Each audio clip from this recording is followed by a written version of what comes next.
shouldn't talk that way, Harold. It's frightening. Would you come out with me to the Mausoleum Drive? Why? I don't know. I just want to check, is all. I don't think either of you should go. I'll go, Harold.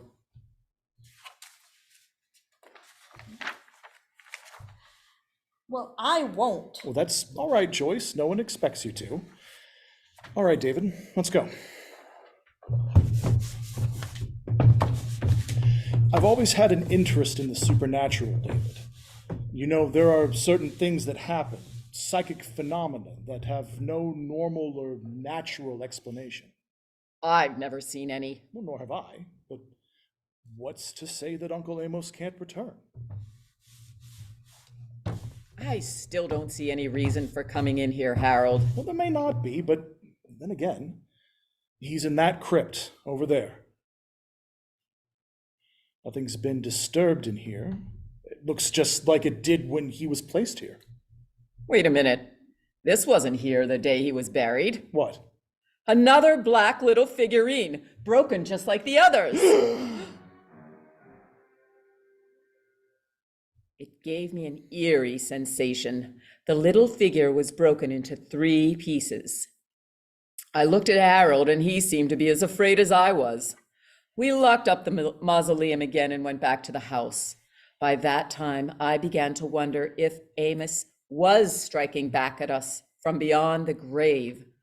We said good night about 11 and retired to our rooms. I couldn't get to sleep. I'd fall into a half doze and then snap out of it again. I felt as if someone were watching me, that there were unseen eyes in the dark waiting for me to fall asleep. I knew it was only my imagination, yet that feeling would not go away. About 3 o'clock, I got out of bed. I decided to return to the mausoleum. As I went out the front door, I noticed a light drizzle had sprung up.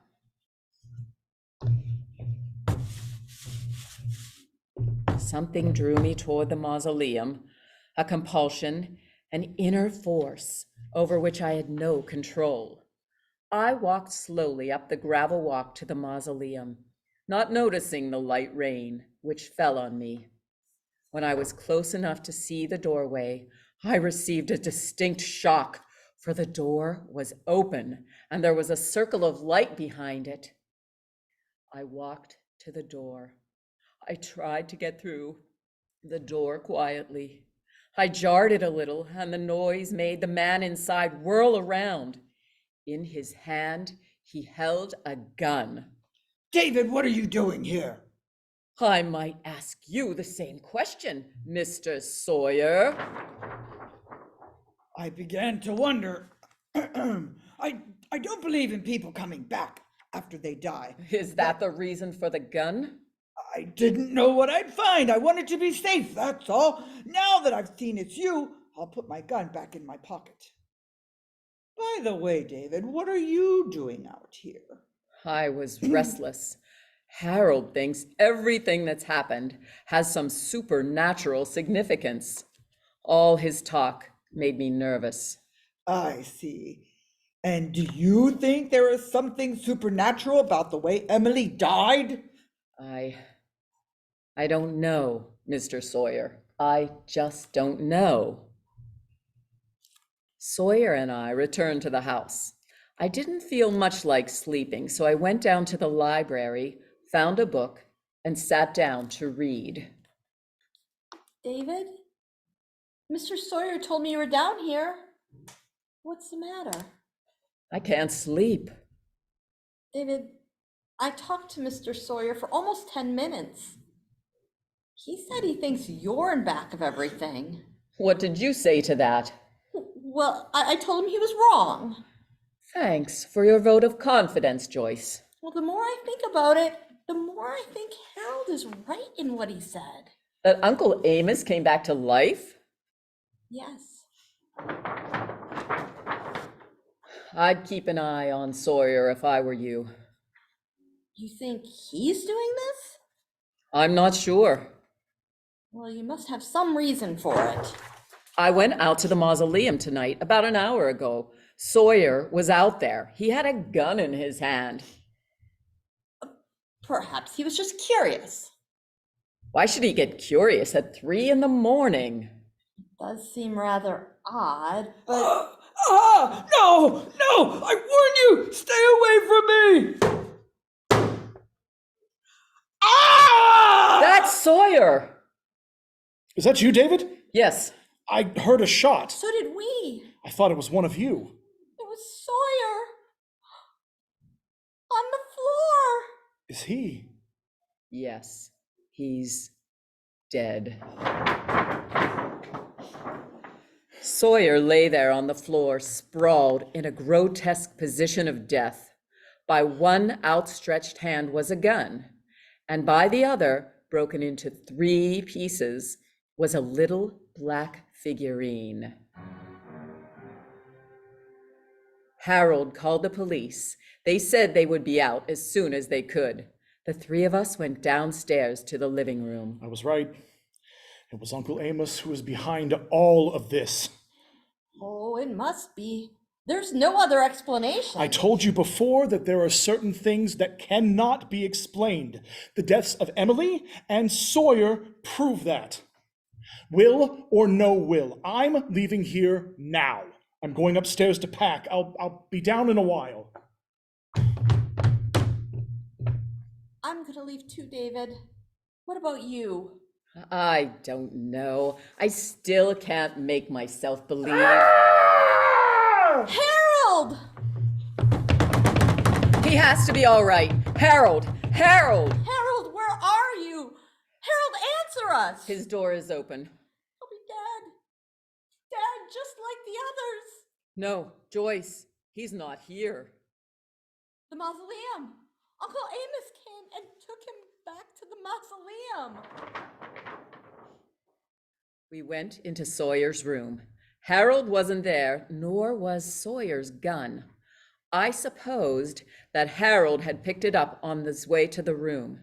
I decided to go out to the mausoleum to see if Joyce was right, to see if Harold's dead body would be found there. Joyce wouldn't remain in the house alone, so together we started out through the rain-filled night. Why don't we wait? Wait till the police come, David. If this is something supernatural, then they wouldn't be able to help us anyway. David, the mausoleum door, it's open. You can stay here if you want, but I'm going in. Oh no, I'm going with you. Stay close to me, Joyce. I will.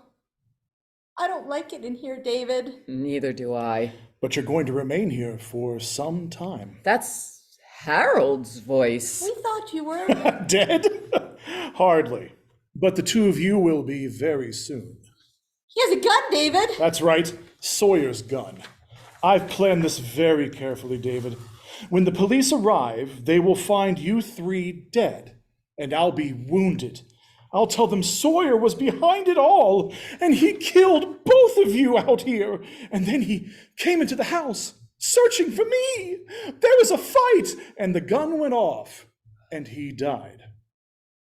Then you killed Emily and Sawyer. Yes, and I'm going to kill both of you, too. And you don't think I believed all that hokum I fed you about Uncle Amos coming back, do you? Of course not. But it served its purpose, and now you will serve yours. Harold? Harold, look up behind you. How stupid do you think I am? Uncle Amos's coffin. It's slipping. Get out of the way. Get out of the way, Harold. Ah! He's dead, Joyce. Uncle Amos, What did you say? remember what Uncle Amos said when he was dying? That he'd come back and settle with us? That coffin. I wonder if it was an accident and it slipped out of the crypt. Or if Uncle Amos really did come back.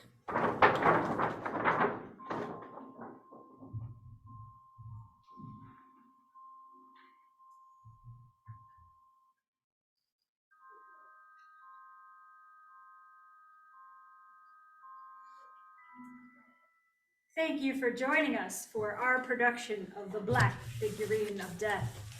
Playing Uncle Amos and Emily was Ellen. Harold was Nick.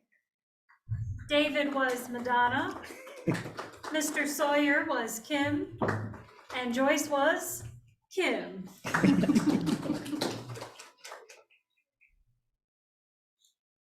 So thank you all for joining us. We hope you enjoyed getting to see this live. Some of you may know we did a few of these throughout the pandemic, but we mostly recorded them and then just premiered them on YouTube since we were not able to do them live for people. So we were excited to be able to try it out live now that we're all back in person for the most part. But we wanted to give you all a chance to ask us any questions you might have about what it took to do this type of production, or if you've seen other productions we've done during the pandemic online, if you had questions about those as well. We wanted to hear what you just did. Where is it right now? It will be on YouTube. So we recorded it on Zoom, and then we'll be uploading it onto YouTube later. And what do you search for? You can go to the library's website, and at the very bottom of the page, it'll have our different social media links, and one of them will be to our YouTube page. And it should just be listed as one of the recent videos on the page there. I think if you watch it within the first 7 days, it makes it easier for other people to find it too. So if you're going to show it to folks within the first 7 days, is good. So where did the scripts come from? So my biggest hurdle when I first thought about doing this was copyright. I wanted to make sure we were following the rules. So I actually lucked out in finding a site that has a bunch of old radio drama scripts. So this one was originally written to be a radio drama. And so I found a site that had all of the ones that are now outside of copyright that we can use. So pretty much everyone, with the exception of A Christmas Carol, which we did last year, came from that site. And we debated when we did the first one, because it does still have the ads in them, which are a lot of fun, and we might include one day, but I've yet to find one that is an ad that is not for cigarettes. Anybody wants a lot of edited cigarette ads. If we find one that has a fun ad that's not for cigarettes or beer, like alcohol, we'll probably include those, because they are fun, because they have in the actual script, it has and we'll get right back, but first, a word from our sponsor kind of thing. And each of the intros are all sponsor, they're about like, thanks for joining us as, cigarette blah, blah, blah brings you. So Ovaltine proud to present. We should have each of the departments here at the library write their own commercial. Yeah. Brought to you by Adult Services. Looking for a real page turner? Approximate time period of those with the cigarette ads? Most of them are 30s. Oh, okay. The site that I was looking at were usually around 37, 38, and then there were some that were a little more recent. Like The Lodger, I believe, was from later 40s. I can't remember the exact. Yes, it is. Yep. Yeah, and that one specifically mentioned that it was, if it's based on a book, it'll specifically say. So the first one we did was based on a book series by a Canadian author. Cannot remember The Canadian Agatha Christie. Yeah, Cannot think of basically, her name. it was Detective Rosika's story. Mhm. And unfortunately, they only had the one that we did on the site, and I've looked for others, but they either are not outside of copyright yet, or they just didn't have the complete script, because a lot of the scripts are put together by people who went back and, enthusiasts who listened to it. And so if it's not, like things like The Lodger, which is based on a book, a short story, so it probably had a set script that was easier to find, versus something like this, it'll tell you was someone found it, and went in an archive and transcribed it themselves. Right. So that's why there are some places where there are like some typos and things like that, because it is a lot of people, working together to create a written archive based on some archives that they are out there to listen to them. Yeah, a passion project. Yeah. Who wrote this? I could not find. I was looking because Tom actually had asked me if it was based on a short story or anything, and we did some digging, and it looks like it was an original script, but they didn't have the author listed. But it had the expired copyright. Yes, yep. So how do they give you stage directions in there, or do you just do that yourself? Yeah, so like for mine, for doing all of the sound cues and things, it has the actual like stage directions listed. And sometimes it'll have some other ones, like music cues, that sort of thing, and I take those out typically. Even when it's outside of copyright, I don't like to change anything. I'll just take things out, which is typically how it works if you're doing, plays or other scripts, is that you aren't supposed to change any of the writing, but you can Take out as omit much as you or like want. cut out pieces of it, which is what we did with like the Christmas Carol. So I always try to keep it, unless it's something that is clearly not, there was, I think the very first one we did, there was a line that just didn't make sense at all. And I think it was either they couldn't, if they were transcribing it, they couldn't quite hear the full line, or it was just a very, very bad typo. So that was like one of those where it was a line that you could tell what it was supposed to be, so I had to rewrite that one, but otherwise I don't ever like rewrite anything, try to keep it in the language it would have used then.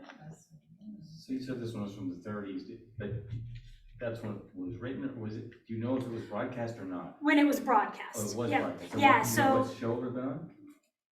it does tell me, this one was from, I wish I could remember the exact name. It was something like the Curiosities and something. Let's see if I can find the script real quick.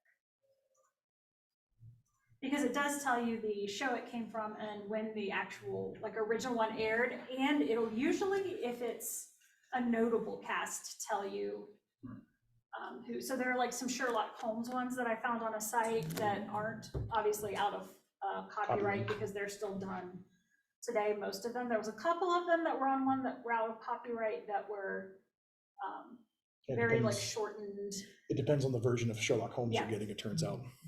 So it'll tell you like who played the roles, if it was kind of a notable person. Basil Like- Rathbone. Yeah, like when we did The Lodger, it actually made sure to mention that The Lodger was played by Peter Lorre. Yeah. So, Yeah, so the Black Figurine of 'Cause Death. they have those radio shows on like, Sirius XM. yeah, where Yeah. they go through and they do the old ones. Oh, yeah. Yeah, this was on The a Shadow and all this. show called the Hall of Fantasy. And it premiered on.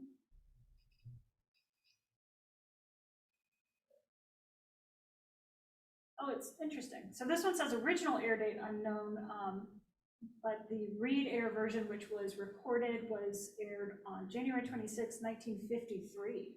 So much later. Yeah, I think it's really interesting, and yeah, there's a couple of sites that have the shadow scripts, and I think those are so much fun, but I'm also like, I don't think that's the kind of thing that we would probably do, just because they are well known, and I think it'd be a little harder to do one that people remember and, do it justice. We can always ask the people if they want to see the That's shadow. true. Any other questions? Thoughts? If you go to watch us on YouTube and you want to see the shadow, leave a comment so we know. All right, well, thank you all for joining us tonight. We hope to do these more in the future in person. So we are trying to do one for each season. I know we did Christmas Carol last year. We probably won't get to it for this year, but next year, maybe we'll pull it back out, because it was a lot of fun to record, and I think it would be one that would be a lot of fun to do live. But other than that, yeah, if you have suggestions or anything you'd love to see, or any types of stories you'd like to see from us, you can always email me. I sent out the reminder email, so you have my email there, or it is on the website. I'm Katie Coleman, the programming librarian. And otherwise, a lot of you are familiar faces, so you can also always just stop by upstairs and say hi. And thank you everyone online for joining us. Thanks, Thanks everybody. for joining us, guys.